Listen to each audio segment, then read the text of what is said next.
বাবু, আমাকে একটা আইফোন কিনে দাও, আমি টিকটক বানাবো। খবরদার, টিকটকের নাম মুখে আনবি না। যাও রান্না করো।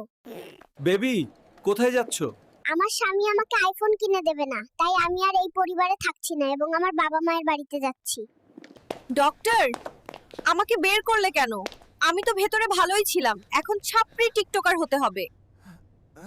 হে ডাক্তার, কেন আমাকে অসময়ে আর ভিখারির ঘরে টেনে বের করলে? এখন আইফোন কিনবো কি করে? বেবি, এত অল্প বয়সে এত পরিশ্রম করছো কেন? আমি আইফোন কেনার জন্য এত পরিশ্রম করছি। শোনা বাবা, এত ছোট বয়সে এত পরিশ্রম করছো কেন? আমি আইফোন কিনতে এত পরিশ্রম করছি। হ্যালো ডার্লিং, আমি এই পৃথিবীতে এইমাত্র এসেছি। তুমিও তাড়াতাড়ি এসো।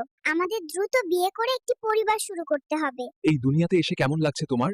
আমি এইমাত্র বের হলাম, আমাকে প্রথমে নিঃশ্বাস নিতে দাও। যাও, আমার জন্য একটি বান্ধবী নিয়ে এসো।